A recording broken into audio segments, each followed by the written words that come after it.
E aí, pessoal? Vamos ver se agora vai. Se ele parar de novo, é problema com a minha internet e aí eu vou precisar mexer, tá bom? Vamos lá. Se não der para fazer agora, eu faço assim que chegar em Porto Alegre. Aí eu faço umas 4:30 da tarde ou faço no início da noite, tá bom? Bem-vindos. Estamos aqui em mais uma live. Tá frio em São Paulo, preciso proteger minha cabeça. Gosto de usar chapéu, tô também com um bom casaco. Então, protejam-se do frio, tá bom, pessoal? A gente está falando, fazendo as lives sobre os 7 tecidos, e a gente chegou na fase de falar sobre o tecido ósseo. Então a gente já estudou plasma, a gente já estudou sangue, a gente já estudou que o sangue, quando ele ganha muita pressão, ele vai agregando as proteínas, gerando tecido proteico, gerando os músculos, e por estabilidade a gente vai decantando a gordura, gerando tecido gorduroso. E agora o que acontece é que os minérios do tecido gorduroso eles precisam ser separados. Eles vão sendo separados pelo processo de decantação. E a decantação ela acontece mais se você gera impacto. Então, se você fica gerando impacto, você não vai mandando o pesado para baixo, o leve para cima. Isso vai ajudando um pouco o nosso tecido ósseo a ser gerado. Aumenta a disponibilidade de minérios para o tecido ósseo, aumenta a característica de densificação do tecido.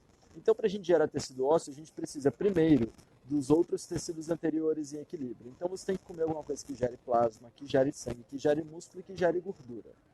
Então não adianta você tomar uma pílula de cálcio. Você tem que tomar tipo leite cozido com especiarias e aí, se você quiser, você toma uma pílula de cálcio junto. Isso está descrito na ciência do Ayurveda como Anupana. Anupana é o veículo dos nutrientes. Estou escrevendo aqui. Tem uma palestra no Sankhya Ayurveda, no YouTube, que é só sobre isso. Só sobre veículo dos nutrientes. Eu colei ela aí para vocês. Então, o que você dá junto do remédio também é remédio. Isso que é a consideração que a gente tem no Ayurveda. Então, o que você dá junto do que você está administrando para a pessoa também vai ser veiculado como remédio ou vai fazer mal para a administração daquele remédio. Então, quando a gente consome, por exemplo, uma pílula de cálcio com água, isso não tem veículo para formar plasma, para formar sangue, para formar músculo, para formar gordura, para depois formar tecido ósseo. Então, quando a gente pensa em tecido ósseo, não adianta você pensar em quais elementos são bons para osso. Você tem que pensar em quais elementos são bons para os tecidos anteriores. E aí você consegue, então, direcionar o que seria bom para você e adicionar no seu suco um pouco de semente de gergelim, por exemplo, que é calcificante. Um pouco de verdes escuros, que são calcificantes. O que acontece é que nas etapas da vida, a gente tem aí do 0 aos 12 a fase Kapha, do 0 aos 12 anos. Dos 12 aos 50 é a fase Pitta, e dos 50 em diante é a fase Vata. Então, do 0 aos 12, em que a gente está na fase Kapha, os nossos ossos são mais molinhos. Então, eles são mais molinhos, a gente quebra o osso com mais dificuldade. Se quebra, regenera com mais facilidade, porque está tudo meio mole ainda, a gente ainda está formando a estrutura rígida do corpo. Dos 12 aos 50 é a fase mais pita, a gente começa a produzir muita bile, muita acidez, o que promove muita determinação, muito fogo, muita paixão, muita busca, muita intensidade. Então, quando a gente faz a virada para os 50 anos, a gente aumenta o dosha de vata. Aumentar o dosha de vata significa que a gente vai aumentar o ressecamento do corpo e que a gente vai aumentar as aspirações espirituais. A gente vai percebendo que a gente vai se desconectando da matéria e vai acessando mais os campos superiores. Então, é o período de, por exemplo, a gente buscar coisas mais espirituais para estudar, buscar ficar mais calmo, se desconectar um pouco de finanças, um pouco de dinheiro, se conectar mais com a parte espiritual da vida. Mas também é a parte em que os distúrbios vata aumentam. Então o corpo das pessoas seca mais, o intestino seca mais, os ossos que foram a vida inteira mal nutridos por conta da gente comer muito pão, que é muito seco, e muito café, que é desmineralizante, sofrem muito depois de 50 anos. Então as pessoas vão tendo artrite, vão tendo artrose, reumatismo, osteoporose, esporão calcâneo, e está tudo ligado com o decaimento da qualidade óssea. Então quando a gente tem uma qualidade óssea muito fraca, a gente vai ter pouca segurança e pouca estabilidade na vida. Ossos bons promovem disciplina. Então eu busco trazer um pouco de disciplina quando eu falo, eu busco trazer um tecido ósseo firme. Se a pessoa tem um tecido ósseo muito bom, ela é muito disciplinada. Se ela tem um tecido ósseo bom demais, ela chega a ser rígida na vida. A galera do signo de Capricórnio geralmente tem os ossos mais densos e mais rígidos. E são pessoas que também são mais rígidas na vida. Vocês percebem? São mais disciplinados, mais metódicos, fazem as coisas nos horários certos. Se a gente pega uma pessoa que tem ossos mais fracos, como o pisciano, por exemplo, que não tem tecidos muito fortes, principalmente na parte óssea, na parte densa do corpo, na parte estrutural, a gente vê que são pessoas que não têm muito ritmo também. Então a gente vê como o tecido ósseo está ligado com disciplina, com fazer a mesma coisa todos os dias, porque é o que ele promove no nosso corpo. Ele promove simetria, disciplina, separação, divisão. Então o seu osso ele segmenta o seu corpo de acordo com os membros que ele tem. Quantos membros a gente tem? Tem 4 membros. São 5 partes, 6 partes do corpo. Os 4 membros, a cabeça e o tronco. E isso é dividido pelo sistema ósseo. Quando a gente tem pouco tecido ósseo, então, a gente vai ter uns problemas de fraqueza óssea. Então, uma tendência a quebrar osso, a ter artrite, a ter artrose. Quando a gente tem muito tecido ósseo, a gente tem o esporão calcâneo. A gente tem inflamações ósseas, a gente tem osteomielite, a gente tem as coisas que são tendenciosas a aumentar a produção de acidez, a aumentar a produção de tecido, a aumentar a densidade óssea. Quem tem pouco osso, então, vai sentir pouca segurança na vida. E quem tem muito tecido ósseo vai sentir segurança demais e chega a sentir peso. E essa pessoa fica meio pesada mesmo. Ela vai acordar, sente peso, vai andar, sente peso. Quer fazer uma atividade diferente, não consegue fazer porque é muito pesado e muito custoso para ela fazer isso. Então, se a gente tem uma quantidade estável de tecido ósseo, a gente vai ter uma facilidade para acordar, para sustentar o esforço, para fazer a mesma coisa todos os dias com disciplina, com harmonia. E aí, se a gente pegar uma pessoa que tem um tecido ósseo muito fraco, a gente vê que essa pessoa ela é muito irregular. Então, é muito tendencioso que essa galera que vira várias noites seguidas tenha tecidos ósseos fracos, porque você mais regenera tecido ósseo, você regenera ele quando você dorme, quando você se estabiliza, mas você aumenta a disponibilidade de elementos para ele quando você faz exercício, quando você gera impacto. Então, se você caminha, você aumenta a quantidade de nutrientes disponíveis nos ossos, mas depois você tem que dormir bem. E dormir bem é dormir das 11 da noite no mínimo até as 7 da manhã. Dormir das 10 da noite até as 6 da manhã. São dormir 8 horas seguidas, de preferência começando esse sono antes das 11 da noite. Eu estou preparando, tá pronto um curso novo, que é um curso de rotinas diárias, onde a gente continua tendo o módulo de introdução ao Ayurveda, o módulo de fisiologia ao Ayurveda, o módulo de filosofia Sankhya, e aí a gente entra em rotinas diárias, o que é bom para cada dosha nesse campo. A gente estende bem aquele relógio dos doshas e fala também de uma meditação para Vata, para Pitta e para Kapha, uma respiração para Vata, para Pitta e para Kapha. E eu vejo que quem tem tecido ósseo, por exemplo, vai ter uma dificuldade, vai ter uma facilidade maior de fazer esse curso, porque esse curso ele é mais rápido, mais leve para quem faz o curso de nutrição já. Vai fazer uma comparação e falar, não, um curso mais leve, sim, é bem mais baratinho. O intuito é começar a difundir a Ayurveda para essas pessoas que ainda têm dúvida, não quero fazer dieta ainda, acho que é coisa demais para mim. Então você devia começar ao menos buscando uma rotina mais adequada para si mesmo, e é o que eu explico nesse curso. E aí eu quis dizer que a galera que tem um tecido ósseo bom vai ter uma facilidade para fazer, porque eu proponho meditações e respirações, e aí quem tem estrutura e disciplina vai ter facilidade de fazer esse curso. Então a galera mais vata, mais notívaga, que fica virando à noite, vai chegar no fim da vida, vai ter osteoporose, vai ter problemas ósseos, porque ele já tem tendência a perder tecido ósseo por ser vata. Ele já a ter muito frio no osso. Ele já tem tendência a comer pouco e disponibilizar poucos nutrientes. Ele já tem tendência a ficar com vata mais agravado, e aí quando chegar aos 50 anos vai agravar mais ainda. Então essa característica de agravamento vata fica muito presente no tecido ósseo. E aí a gente vai vendo pessoas que são indisciplinadas, são ocas por dentro, não têm vontade de fazer uma coisa a qual não se atraem muito para aquilo.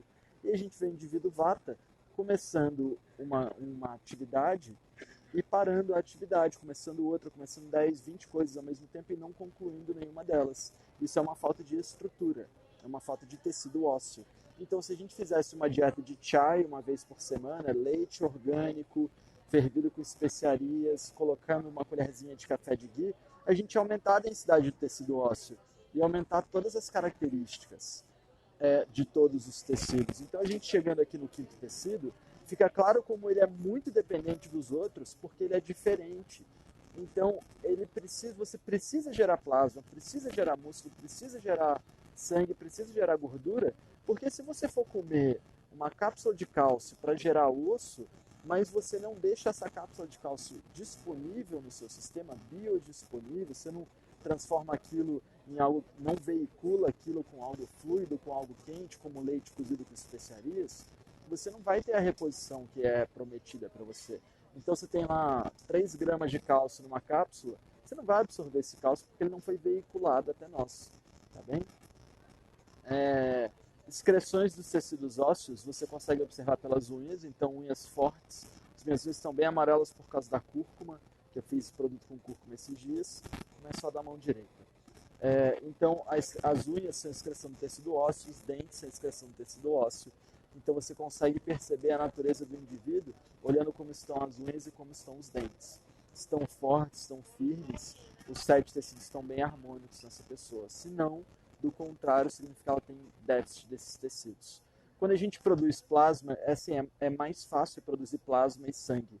E aí já é médio, difícil produzir músculo e gordura. Mas se você não come bem, você não produz bons tecidos ósseos. Então não adianta você comer médio, porque você vai produzir mais ou menos plasma e sangue, mais ou menos gordura e músculo, mas na hora que chegar para produzir tecido ósseo, você simplesmente não consegue essa produtividade. E você só vai perceber esse problema depois de 50 anos, quando você começar a ter um monte de problema. Fora isso, você vai perceber que você é indisciplinado, que você tem dificuldade de começar uma atividade nova que não te atraia muito. E isso é uma fraqueza de tecido ósseo. Agora, uma das grandes formas de enriquecer esse tecido é fazendo a abhyanga, a massagem ayurvédica com óleo quente. Então você pega um óleo que é nutritivo dos ossos, como óleo de gergelim, óleo de germe de trigo, e faz uma massagem com óleo bem quente nas extremidades, no centro do corpo. Faz a abhyanga, mesmo com um terapeuta que saiba fazer a abhyanga. E aí você consegue um bom resultado de tecido ósseo. Nutrindo o tecido ósseo, o próximo tecido, o tecido ósseo é o quinto, o sexto tecido é o tecido nervoso.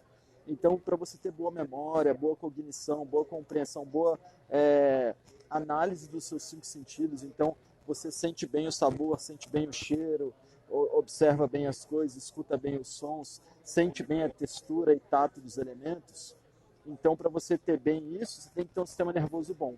Para ter um sistema nervoso bom, tem que ter um tecido ósseo em dia. E aí a gente fica entrando nessa de não comer adequadamente, de pular a refeição, de comer pesado demais à noite, leve demais de manhã, e a gente não produz bons tecidos mesmo. Então, chega no tecido ósseo, ele não é feito, chega no tecido nervoso, a pessoa não tem. Então ela fica sem memória, ela fica sem dormir bem, porque dormir bem é peso do corpo, e os tecidos que pesam não estão pesados.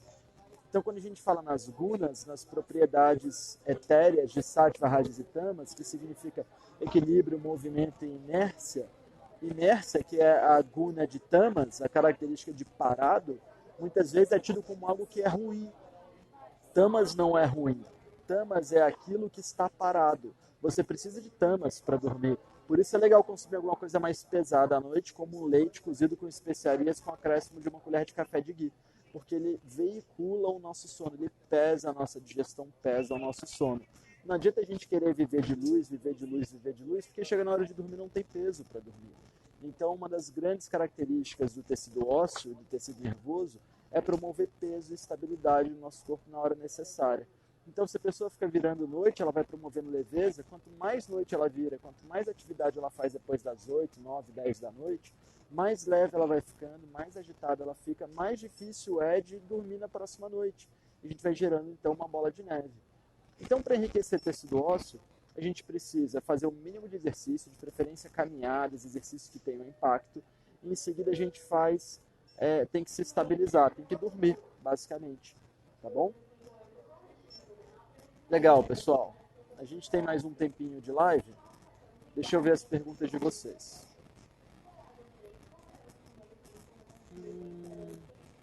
Bastante gente entrou, bastante gente saiu.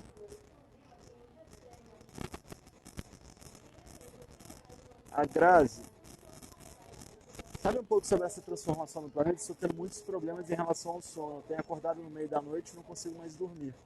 Então, Grazi, é uma questão da gente pesar o seu corpo mesmo. Eu voltando em São Paulo, a gente conversa para ver se eu te atendo, que é uma paciente antiga minha. Eu estou buscando sempre estar em dia com os meus pacientes antigos. Então, vamos ver se a gente consegue conversar melhor. Eu sei que a Gabi está te atendendo e ela tem me acessado para a gente conversar sobre o que fazer, sobre como fazer um óleo medicado para a gente pingar no nariz e aprofundar o sono, fazer uma massagem com óleo na região do coração para aprofundar o sono. Então, a hora de dormir é realmente a gente buscar trazer um pouco de peso, um pouco de inércia, um pouco de tamas, tá? A gente precisa ver aonde que você está falhando nesse aspecto. Ayurveda Tridosha. Oi, sou a Tati Chaves. Ela entrou com outro perfil às vezes. Existe alguma pasta de dente natural? E para as unhas? Por que como são subprodutos? Como cuidar melhor? Então, as unhas, elas sendo subprodutos, a gente tem que cuidar do tecido. Então tem que cuidar do tecido ósseo, comer bem, estar bem, para ter os olhos brilhantes. Não adianta você pingar colírio, você tem que consumir nutrientes que façam com que seu tecido nervoso fique bem, porque a excreção do tecido nervoso, o tecido de suporte ao tecido nervoso são os olhos. Então você vai vendo que o seu corpo está todo ligado. Os pelos são ligados como tecido de excreção. Então você tem que cuidar mesmo são dos tecidos, tá? Pasta de dente natural, a melhor que você vai usar são cinzas, tá? Carvão virado cinzas, e cinzas são uma excelente pasta de dente natural. Bicarbonato de sódio é interessante, mas ele é muito abrasivo. Então se você usar todo dia, seus dentes se acabam. Não é legal de usar. Tem algumas pastas de dente no mercado que são naturais e contêm carvão. Tem outras que são naturais, feitas com aloe vera. Ambas são legais, tá? Essa da Aloe Forever é bem legal. Márcia Badic, como seria a massagem Abhyanga para eu mesmo fazer em casa? Então, Márcia, fica uma característica assim. Se você fizer a Abhyanga mal feita, vai fazer mal, tá? Então você tem que tomar um banho quente. Sai do banho quente, se enxuga bem, entra no seu quarto, fecha a porta, fecha a janela, mantém o ambiente fechado para não ter circulação de ar. Pega o óleo que você esquentou, você toma um banho quente, esquenta o óleo junto ali na ducha com você, fechado, claro, né? Então você vai sair do banho, o óleo já vai estar quentinho. Você se enxugou bem, coloca uma leve camada de óleo na mão, espalha esse óleo entre as duas mãos e bate contra o seu corpo. Se você colocar a mão com óleo contra o corpo e passar a mão, ele vai grudar, vai melar seu corpo. Então bate contra o corpo para fazer uma autoabhyanga, e aí bate contra o corpo todo. Bota mais um pouquinho de óleo, espalha entre as mãos, até você cobrir todo o corpo com uma leve camada de óleo. Quando você conseguir fazer isso, agora você esfrega um pouquinho, uns 2, 3 minutos, e você fez a sua autoabhyanga. Se você fizer isso todo dia, uma vez por dia, depois de um banho quente, depois de uma semana você tem o efeito de uma abhyanga. Tá? Então é como se você fizesse uma abhyanga por semana, que vai levar óleo pra caramba, vai ser quente, você vai relaxar. Se você fizer uma autoabhyanga por dia, de 10 minutos mais ou menos, no fim da semana você tem esse efeito de uma massagem inteira, tá bom? Que é o mais indicado para você fazer, seria fazer a abhyanga uma vez por semana mesmo, recebendo de um terapeuta. Senão você pode fazer você mesma, tá? Se você pratica yoga, pode ser legal você fazer yoga, fazer a sua meditação, depois da meditação você fazer a autoabhyanga. Mas tem que ser com óleo quente, não deixem de esquentar o óleo. Fiquei bem de chapéu, Camila. Eu preciso esquentar minha cabeça, está bem frio mesmo. Eu estou indo para Porto Alegre e lá vai ser mais frio do que aqui. Então estou indo preparado. E eu gosto de usar chapéu. Beleza, pessoal. Estamos chegando a 20 minutos de live. Eu ainda tenho um tempo, meu voo demora um tempinho ainda. Se vocês quiserem estender um pouco o assunto, eu acho que o mais interessante para a gente perceber do Ayurveda, eu fiz um post sobre isso, é que ele te dá possibilidades. Você não fica atrelado a ter que fazer, a não saber. A primeira coisa do Ayurveda é que você sabe, você aprende. Então, se você sabe, por exemplo, que cerveja não é bom para você, você ao menos não, ou você não consome, ou você consome menos, ou quando você for perder a linha tomando cerveja, você vai tomar algum chá específico antídoto de cerveja. Isso vale para todos os elementos. Então você vai perceber, por exemplo, se você seguir uma dieta de veganismo, você ou vai se aproximar muito de pastinhas de soja e produtos industrializados do mercado, ou você vai realmente fazer uma dieta vegana, você vai germinar suas sementes, você vai fazer os seus leites vegetais, você vai cozinhar os alimentos para você consumir, para ter calor, você não vai consumir salada no inverno, não vai consumir alimento frio no período frio, não vai consumir excesso de pimenta. Então, o que o Ayurveda faz é liberar a sua mente desse aspecto de viver numa dualidade. Ah, isso pode e isso não pode. E quem escolhe isso não é nem você, é a sociedade, né? Não. Fumar maconha não pode, mas beber pode. Comer carne pode, mas ser vegetariano e praticar meditação não pode, né? Porque todo mundo olha feio para você, porque hoje em dia não. Mas quando eu comecei isso há 10, 11 anos atrás, eu era um ET da minha família e as pessoas ainda te olham feio, como se você estivesse desrespeitando elas por você não querer comer as mesmas coisas que elas. Então a gente vive muitas vezes em um meio onde todo mundo está tentando se engolir, está um pulando em cima do outro, um tentando dizer que é melhor que o outro, e não é bem por aí. Então o Ayurveda nos dá os fundamentos para a gente ter a opção de escolha, os fundamentos para a gente ter inteligência, capacidade de discernimento. Isso está muito ligado com o curso que eu estou lançando amanhã. Eu nem estou fazendo uma propaganda muito grande, porque é um curso que vai ficar online mesmo, tá? E aí estamos vendo os valores direitinho, mas eu devo fazer uma live amanhã à noite de meia horinha aqui no Instagram, só para a gente fechar esse lançamento. Tá bom, pessoal? Pergunta da Natasha. Edson, mesmo com algumas mudanças na rotina, tirei a carne e acabei pegando pneumonia. Estou errando? Eu preciso de uma consulta? Então, Natasha, claro que uma consulta é sempre adequada, tá? Provavelmente a culpa da pneumonia não está diretamente ligada a você ter tirado a carne. Eu vejo que quando a gente tem um nível de intoxicação grande, lembrem-se que a diferença entre remédio e veneno é a dose.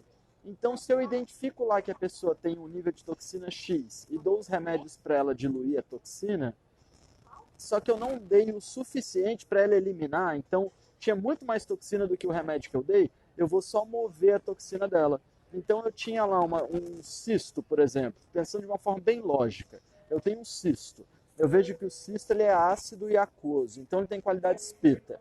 Então eu vou começar a dar chás antipita para essa pessoa. E aí ela vai começar a digerir esse cisto e mandar essa água tóxica para o sistema linfático, para o sangue, para o rim, para ser digerido em forma de bile, para ser excretado pelo fígado no intestino, para acontecer um monte de coisa. Só que se eu não mandei uma quantidade adequada de remédio, o que vai acontecer é que esse cisto vai começar a intoxicar essa pessoa. Então, ao invés dele ser veiculado para fora, ele só é diluído e fica parado no sistema. Então, muitas vezes as coisas param e ficam estagnadas porque a gente está começando um processo de desintoxicação, mas não está percebendo que estava intoxicado demais. Então, tem que usar mesmo chá, tem que usar mesmo coisas para desintoxicar. Ou seja, a toxina está bastante acumulada, então você dilui um pouco dela e aí um órgão enfraquecido, talvez o pulmão, porque é um período mais seco, talvez a cabeça, em quem tem tendências à enxaqueca, talvez o intestino, em quem tem problemas de intestino. Então, um órgão mais debilitado dessa pessoa é afetado por essa toxina rapidamente. Por exemplo, se eu sou nervoso, se eu já me tratei por hiperatividade e vou ficar e vou fazer o consumo de ghee para digerir essa hiperatividade. Vou botar ghee no meu nariz, por exemplo. Se eu colocar um pouquinho só de ghee, talvez ele derreta os meus pensamentos que estão parados, que estão estagnados, e eu vá voltar a sentir os medos que eu tinha 10 anos atrás. Mas se eu usar o suficiente de ghee, ele vai derreter esses pensamentos, mas ele também vai proteger o meu cérebro disso. Então, muitas vezes, o que você tem que fazer não é só soprar o fogo da fogueira. Você tem que soprar tanto ao ponto de apagar. Porque às vezes você sopra um pouco e o mesmo vento que apaga também é o vento que estimula. Entende? Acho que ficou melhor de entender agora, né? Então pode ser que você tenha digerido pouca toxina ao ponto de não veicular ela para fora. Essa é uma das possibilidades, tá bom? Carol, oi Edson. Não é sobre tecido ósseo, mas queria saber o que muda entre usar o buttermilk e ricota ou leite. Então, o buttermilk, ele é leite sem lactose. Então você não tem mais a gordura ali, você não tem mais a caseína, você não tem mais a parte pesada do leite. Então o buttermilk ele é de fácil digestão. Se você experimentar o buttermilk puro, com uma pitadinha de sal do Himalaia e morno, você vai ver que ele é leve igual o Gatorade. Você toma Gatorade, o Gatorade some na sua boca. O buttermilk você toma, ele some na sua boca. Então ele tem essa característica de ser muito leve, muito fluido, muito penetrante, de fácil digestão. O leite não tem essas características de ser leve, fluido e de fácil digestão. O leite é pesado, denso e de difícil digestão. Por isso a gente cozinha leite com especiarias, tá bom? E o queijo do buttermilk, ele é o queijo de mais fácil digestão que existe no mundo. Por isso ele é o primeiro estado do queijo, né? E a Carol, e sobre os ossos? Sou magra e perco peso fácil, para ganhar é difícil. Que exercício de impacto seria melhor para não perder tecido gorduroso? Carol, faz caminhada assim, ó, 15, 20 minutos por dia já tá legal de caminhada, dorme bem, faz uma abianga todos os dias antes de dormir, passa óleo no corpo, mas só uma camadinha bem leve de óleo e dorme bem quente, tá? Se você sentir que o tempo está muito frio, não passa óleo antes de dormir, aí você passa óleo de manhã depois do banho quente. Mas toma um chai meia hora antes de dormir para aprofundar seu sono, para te ajudar a ganhar peso. Coloca uma colher de café de ghee nesse chai. Consome cremes, purês, ovos, suflês. Tudo para você crescer tecido gorduroso, para você poder crescer tecido ósseo. Tá bom? Legal, né, pessoal? Tá chegando a minha hora. Queria agradecer mais uma vez a presença de vocês. Amanhã a gente tem a continuidade do sexto tecido, então a gente vai falar de tecido nervoso, tá? Então a gente vai falar das qualidades da mente, das qualidades de tecido nervoso em excesso, tecido nervoso em falta, tecido nervoso estável. E aí na sexta-feira a gente vai falar de tecido reprodutivo. Então, vou confirmar o horário, mas amanhã deve ser 12h40 mesmo. Desculpem estar fazendo as lives em horários diferentes, eu tenho estado muito ocupado nesses últimos dias. Eu chego em São Paulo e tento botar todas as coisas em dia para a gente lançar curso, para a gente atualizar as turmas que já existem dos cursos de formação 1 e formação 2 de nutrição. Eu divulguei ontem à noite, a gente vai divulgar para vocês por e-mail, o bate-papo da próxima turma de nutrição, tá bom? Da turma 2. Beleza, pessoal? E a turma 3 a gente vai lançar o curso mais meio para o fim de junho. Para quem está esperando, já tem mais de 50 pessoas na espera, então em breve a gente está lançando, tá bom? Eu vou para a Poa no final de semana, sim, Ângela. Vou dar aula para vocês. Tá? Eu vou dar aula sexta para uma turma, sábado para outra, domingo para outra. Vou atender terça-feira, talvez eu também atenda segunda. Vou confirmar, tá bem? Muito obrigado pela presença de todos. Vou pro portão de embarque, pessoal. Namastê.